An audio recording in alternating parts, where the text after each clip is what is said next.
Welcome to Miles of Music. I'm here with a wonderful and fantastic blues player, Paul Plumeri, better known as the Bishop of the Blues. Paul, it's my honor.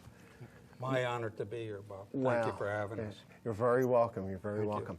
Now, what year? I know you started, well, let's not go with the year. You started when you were very young as a player. Yeah, so. I did. And what age was that? I started about age 7. Wow. Prior to the Beatles coming out, so you know it's a long time ago. And, you know, when my parents used to bring me to a lot of social functions as a kid, and I was always gravitating toward the bandstand. You know, back in those days, there was bands every place, unlike now. Right, where they could afford it. Yeah, there was a band everywhere, and I just would be glued, you know, fascinated by it. So I finally, I talked my parents into letting me have lessons, and they said, if you do good in school, we'll let you, you know, we'll let you take lessons. And my brother had taken lessons before me, and there was a guitar, an old Harmony Archtop, sitting in the corner. He didn't last very long. So I saw the thing, and I said, you know, I want to play that. And then, you know, I got the good grades that one time, and I got the lessons, and you know. But I think Chuck Berry and James Burton probably were the ones, because they were on TV a lot in the early '60s. And James Burton was on Ricky Nelson's show, and I saw him play, and I said, man. He was with Elvis, too, wasn't he, yeah, James? He sure was, and, you know, played countless sessions. Now, did your brother continue with the guitar? No, he's now the head of the Port Authority Police in New York. In New York? Yeah, he's done well, but not with the guitar. Yeah. But it was because of that guitar, I guess, maybe spurned the interest in me, you know? Right. Because it was sitting there, idle. And how long did you continue lessons for? I continued lessons probably from '63. Well, you know, I took lessons for a solid probably 10 years, and then I took lessons after that intermittently. You know, Joe Federico. Sure, wonderful guitarist. Wonderful, yeah. And so what I would do is mix the technique that I would get from those guys with you know, the blues sensibility and the rock, you know, and try to jumble it together and come out with what I do. You sound like a real natural. Thank you. Let's go to you and your trio playing. Sure. In a moment, okay?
So after the 10 years of lessons, where did you end up?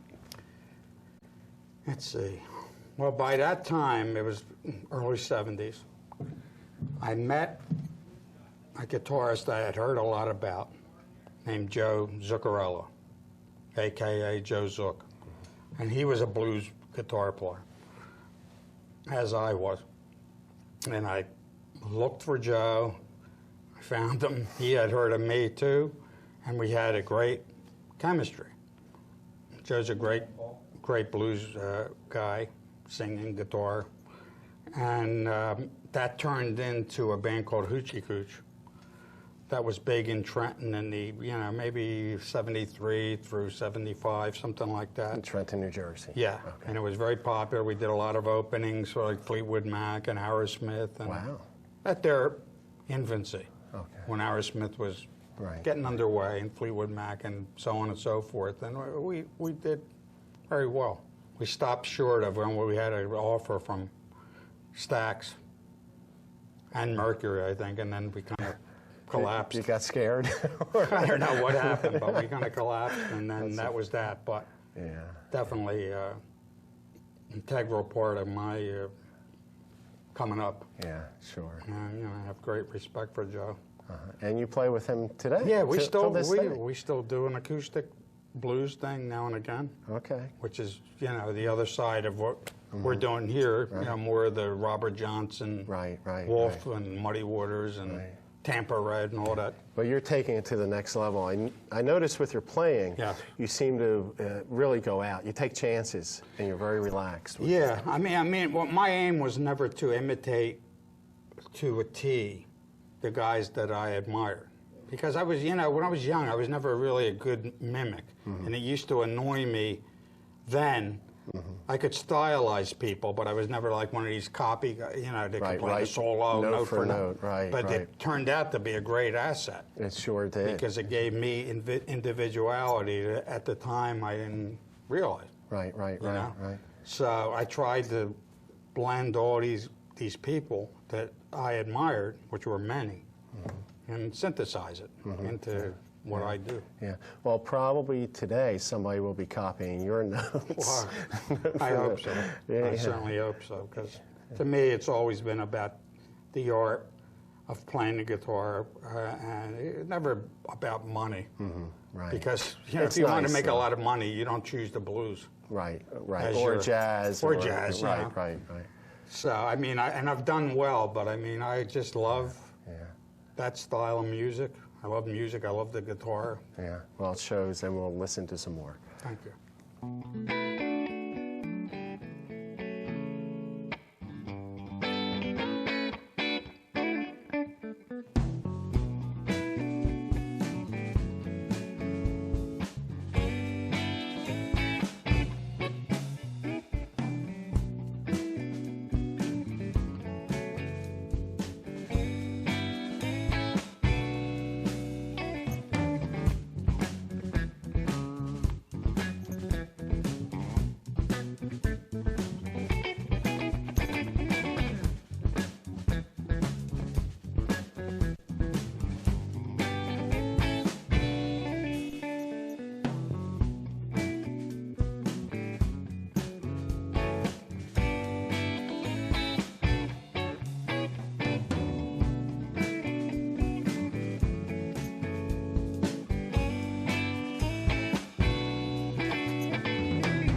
So you had played with Joe Zook, Yes. and then you went on the road, Yes. right? And, Well, after I played with Joe, I carried the Hoochie Coochie on a little myself.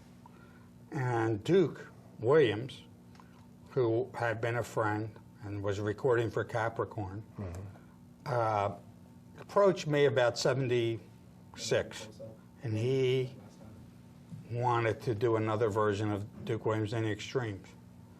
And I loved the band. I loved Duke Williams in Extremes. T.J. Tyndall was a good friend of mine. Right. Know that. Bobby Hardnagel was. I said, this would be a great progression from the blues because I'll get to synthesize the blues style with the funk and soul and everything. Disco, it was all happening at the time. So I joined, and I stayed with Duke until 1980. Oh, really? Yeah, and we traveled all over the place. Into Europe as well? Or? Well, we didn't get to Europe. We were going to. We got around the country pretty well. We got up and down the East Coast lots of times. We were kind of headquartered out of Florida on the Gulf Coast. And Duke wrote lots of great songs back then. And it really gave me a vehicle to stretch the blues style and put it into a context of more rock and pop oriented, which I loved. Right. Where it's marketable as well, too. Yeah, it was marketable, it was danceable. Right. You know, Duke was, just a fountain of, inspiration and songwriting. Yeah. And we just lived the dream, We were on the Gulf of Mexico. We practiced every day. We had a backer, so we were just paid to rehearse. Yeah, I wish I would like to go back there now. Yeah. But we had a great time, And that came to an end around 1980. I ended up doing a pop album with a guy named Tom Marolda, another great songwriter talent, and we did all pop songs because he heard my playing and wanted to implement it into the pop thing. Okay. He said, because he was a big fan of Clapton and all that. Sure. And he saw my style fitting into his songs. We did that. It was a record called Tomfoolery, independent record, and did really well. And that was another facet. Right. And I started the Paul Plumeri band on the day my son was born. He was born. I was playing a gig in New Brunswick. I got the call, left the gig. He was born. Next night, I played the first gig with the Paul, what became this band. Right. And today he's coming out to see you play. Yeah, and he's a fine guitar player in his own right, so I'm very proud of him. Wonderful. Let's hear some more again. Okay. 1, 2, 3.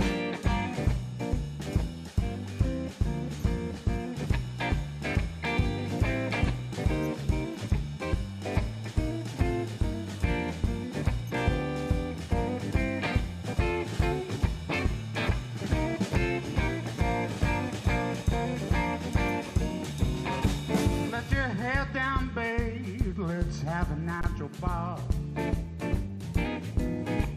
Let your head down, babe. Let's have a natural ball. If you don't let your head down, we can't have no fun at all.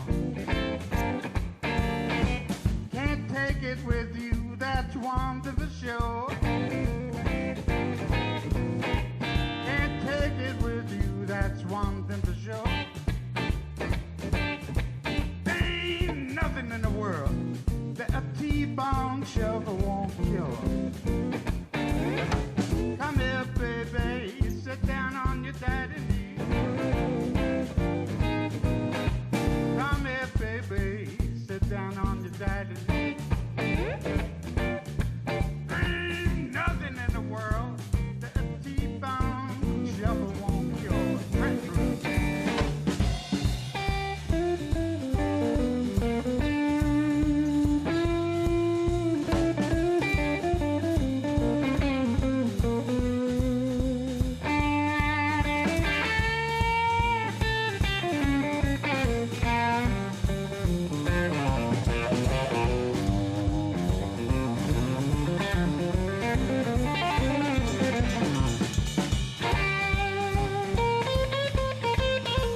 get down on your daddy knee. Why I said, come here, baby, I got something that you need. Can't take it with you, that's one thing for sure. Can't take it with you, that's one thing for sure. There ain't nothing in the world that the T-bone shuffle won't cure. Bring it home, boys.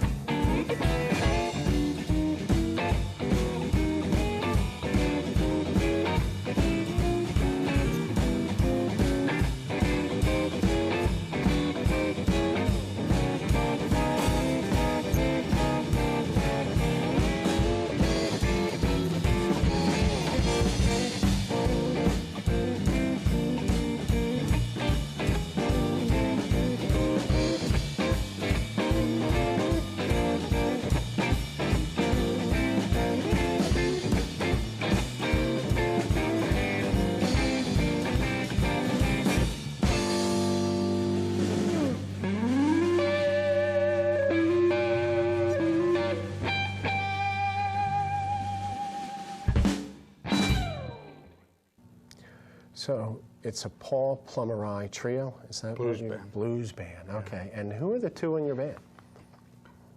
I have on the bass Bill Hyatt, and on the drums Dave Merritt, Okay. who also, you know, Dave teaches and has a drum dance center that they have. You know, his girlfriend Kim teaches dance and instruction there. It's a very interesting place, and Dave does drum instruction. Okay. And it's, Okay, you know, yeah, it's a nice thing. But they did a great job backing, you know. Oh, they seem like they give you a lot of freedom just to Yeah, stretch. they do. They definitely Now, do all the right stuff. now, as a player, Yes. you seem like you're very fluid, very Mm-hmm. relaxed, a lot of chances. You're not just sticking into the blues genre like a lot of guitar Right. players. Who were some of your influences besides Chuck Berry you mentioned? Yeah. Well, B.B. King in a big way. Wes Montgomery. Certainly Hendrix, Eric Clapton, Bloomfield, Sure. Mike Oh, Bloomfield, Peter Green, Dwayne Allman and Dickie Betts. You know, it was almost a thing where it was like, you know, and Larry Carlton and people like that. It was almost like anything that I heard was something I try to synthesize. I mean, there were lots of people. I mean, Chet Atkins, even though I really won't hear too much of that directly. Herb Ellis, Grant Green, Yeah. So, and singers too, like Arthur Prysock, right, sure. who sure. I grew up Yeah, around. My uncle managed him, Okay. so I knew Arthur. And he has a brother too? Yeah, Red. Okay. But they're both gone now. But I mean, I had the privilege of being able to hear these guys and play with them as a kid. Because my uncle used to bring me to all these clubs in Philly and Atlantic City, you know, when there used to be. Yeah, when there around. was great Yeah. music. you Groove could see. Holmes, he Groove, managed him. that's I got to right, play with sure. him. It was like, Great oh, organ man. player, Ah. one of the greatest, yeah. It was like, you know, when he did a shuffle, it was like an act of God. You know? But I got to know these guys, and it was what a, you know, he knew Wes. Yeah. I got to meet Wes Montgomery. Oh, you my know, gosh. I mean, so Who can say that, and right? he used to bring all these downbeat magazines home to me. So I started reading this stuff in grammar school. Mm-hmm. You know, which most kids were reading, you know, comic books. Right, I right. was reading downbeat, Dan Morgenstern's reviews, you know. And I started to hear about it, you know, and he really had a lot to do with it. Mm-hmm. My parents were extremely supportive too. Yeah. God bless them, you know. Yeah, that's a big That's part of everything. it, isn't it? Yeah. What could you depart to upcoming guitar players? I would say that the most important thing is to enjoy it, number one, to feel it, very important, and to, you know, play tastefully, you know, take chances, but play things that fit the song and fit the environment rather than overplaying things. You know, I mean, in my case, I have a lot of liberty as a trio you know, but the other beauty of playing guitar is when you have short, you know, 12, 24 bars to take it, and you have to rise to the occasion quickly and do something tasteful. That's why I admire studio musicians a lot, because they do the task. They get in and get out. They do it real good, and they say what they got to say, and I think that's important. So it's taste, feel, and enjoyment. Listen too. Listen to the people around you that are playing with you. Yeah. You know? Yeah. Now, you play a variety of guitars as well. Yeah, oh yeah. Stratocasters, I Les play Pauls. Strats, I play Les Pauls, I play the ES, you know, 335 series, and Tellys. I've been collecting guitars since the 60s, so I was lucky enough to own a lot of the great vintage guitars I still have. Right. And I love guitars, you know. And people can reach you at paulplumeri.com. Yes. And Paul, Absolutely. it's been my absolute honor. My Great honor. player, My great honor, gentleman. Bob. Thank you so much. Thank you, Bob. You're Enjoyed welcome. it.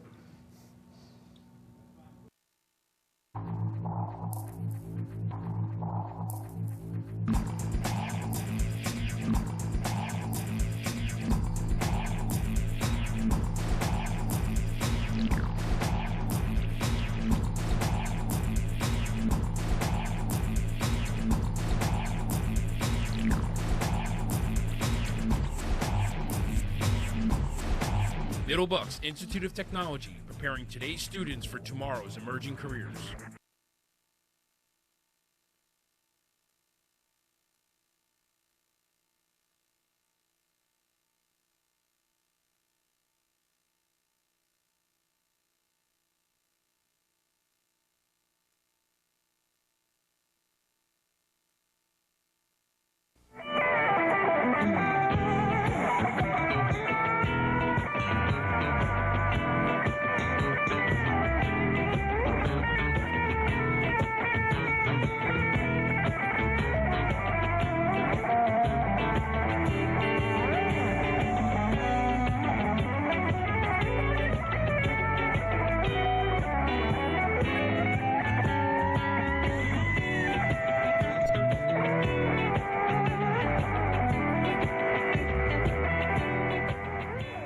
Welcome to Miles of Music. I'm here with a wonderful and fantastic blues player, Paul Plumeri, better known as the Bishop of the Blues. Paul, great to see you again. Great to see you, Bob. I can't tell you sound wonderful, really, you. and you sing great, very Thank you. authentic. I Thank mean, you're the real deal. You're Thank the you real very deal. much. Now, you're playing electric here, but you also play acoustic, Yes. six-string acoustic. Yes. Tell me about your approach and the difference between that.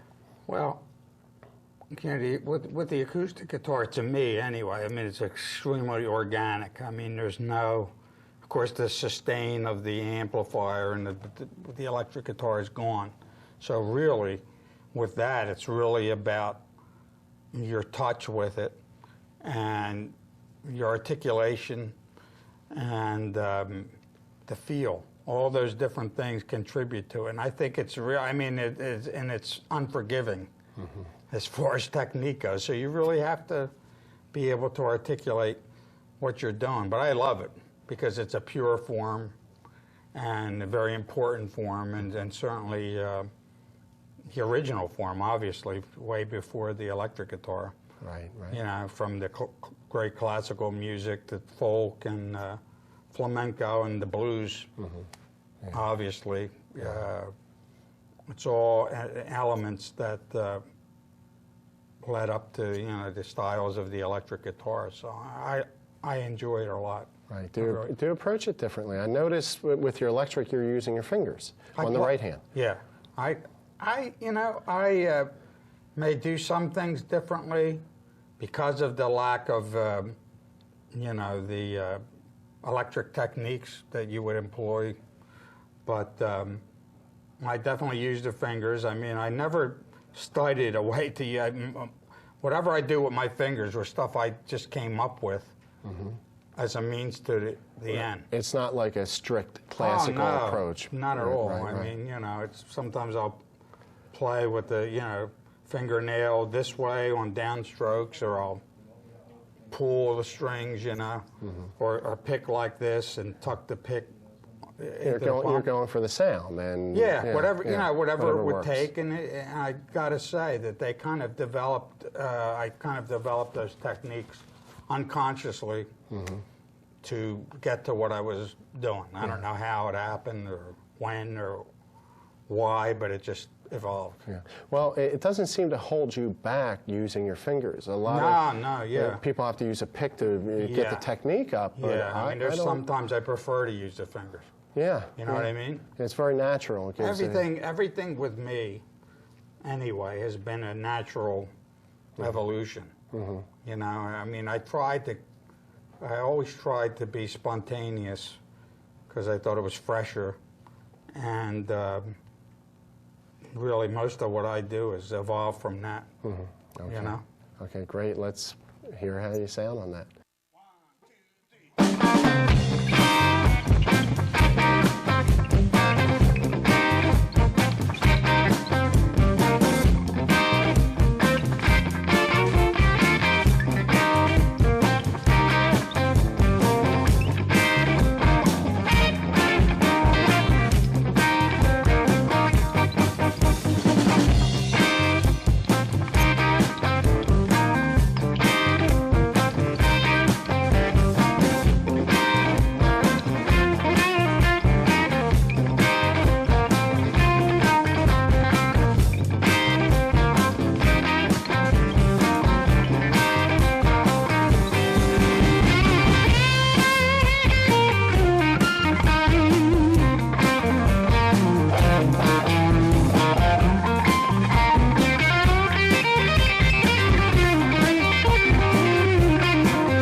So you're known as the Bishop of the Blues. How did that name come about?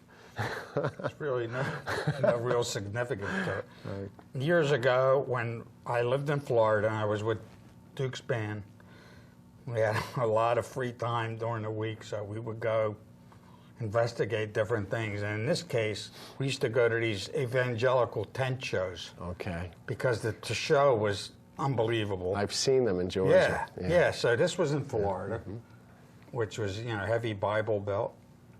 And, we'd go to see them, and, and pick up tips, because these guys were, roots of rhythm and blues. So Duke, out of that, somehow, they have the bishop, bishop so-and-so, and deacon this and deacon that, and even though they're not. Reverend. Yeah. So one night we're playing the show in Florida, and all of a sudden said, "Mr. Paul Plumeri, the Bishop of the Blues," and that was it. And that was it. It There was stayed. no reason. You know, people say, "Well, why are you the bishop? Is there some religious significance?"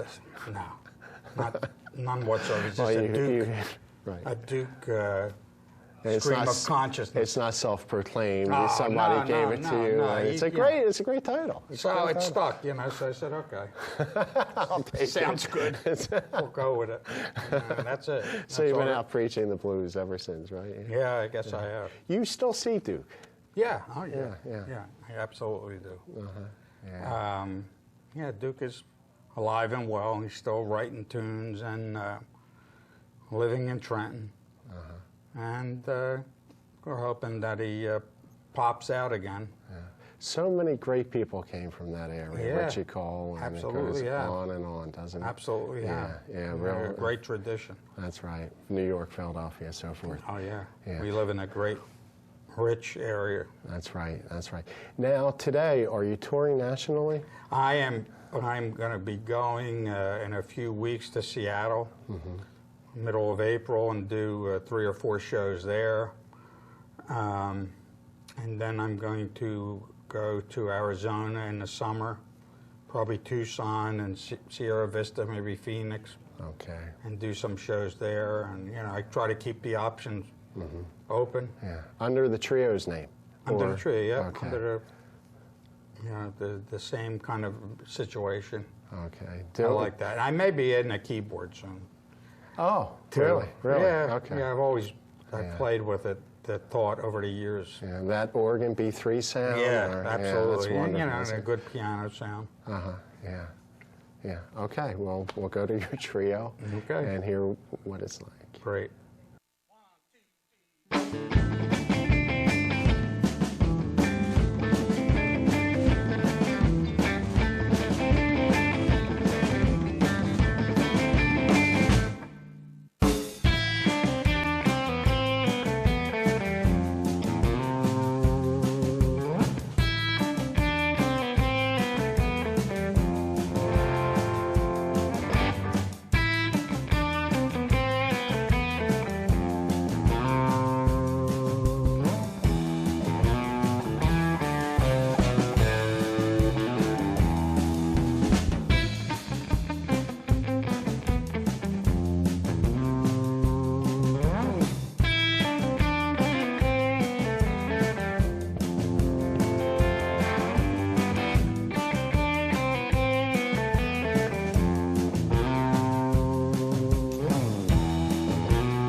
So your sound, how do you come up with that, Paul?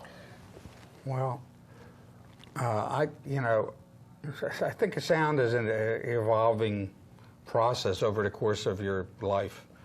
I've always just loved the sound of a good tube amplifier with a good guitar, whether it be Fender or Gibson or whatever. Gretsch, it could be any kind of guitar. I just like a nice, pure, natural sound that can have very organic, clean tones and that ripping lead sound. Just something. Coming from the amp, not from all the effects? No, I'm not a big fan. I mean, I use them, but it's not a thing where it's an integral. I mean, probably the thing I may use the most is a hint of delay to maybe fatten its tone a bit, but I've never been one for, distortion and a lot of that. I love the sound, to hear the sound of the guitar. Right, the natural. Your hands are really everything. But, I mean, you can't deny the place of a nice instrument, and an amplifier, and it's another passion of mine, having a collection of all this stuff. Now you use the George Alessandro amps, and what effects pedals are you using? I just see 2 pedals on the floor. That's it. I mean, generally speaking, I would have a delay and some type of, when I do the surf tunes, which I love, I'll have a tremolo unit, because a lot of the modern amps don't have that. And maybe a tube screamer and sometimes a wah-wah pedal to just kick it into high gear. But basically, I'm really perfectly happy with the guitar into a good amp. Right, just a down-to-earth, organic approach. So the personality of the guitar comes through. Right. And what about volume? How do you handle that? Well, I can push the envelope pretty good, or I can play quietly. There's a certain beauty to the tone when the tubes are pushed, as evidenced by all the early great players. I mean, that's what they did. They turned it up and they got that sound. Like Hendrix. Eric Clapton, all of them. Right from the amp. So, to me, either way is comfortable. Like here, we certainly didn't play today as loud as I may have in certain situations, but you don't need to. Whatever feels good. Whatever it takes to get the thing happening. The situation, I take it. Absolutely right. Okay, well, you sound great. Thank you. We'll hear another selection. Great.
justice in the morning.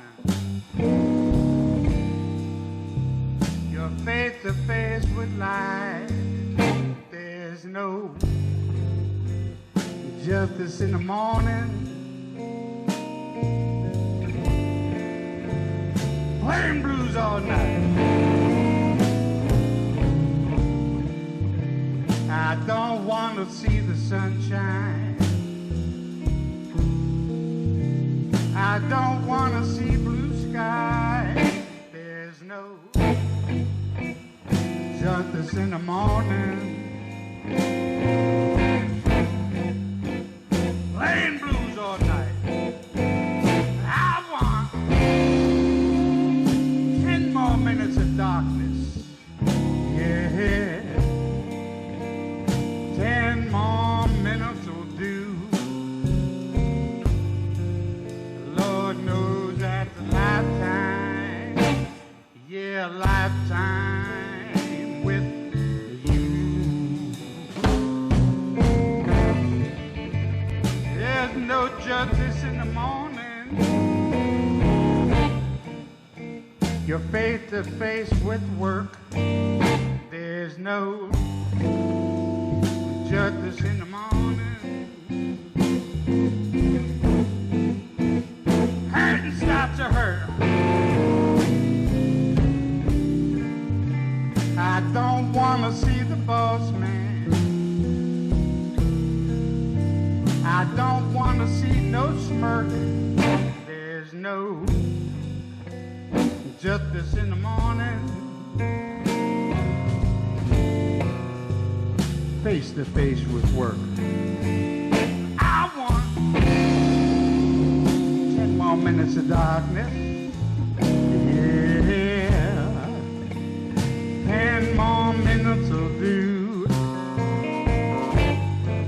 Lord knows that's a lifetime. Yeah, a lifetime with you. Track blues.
justice in the morning. You're face to face with life. There's no justice in the morning. Playing blues all night. I don't want to see the sunshine. I don't want to see blue sky. There's no justice in the morning. Playing blues all night. Well, I want 10 more minutes of darkness. Yeah. 10 more minutes will do. Lord knows that's a lifetime. Yeah, lifetime. Just a little more sleep, baby.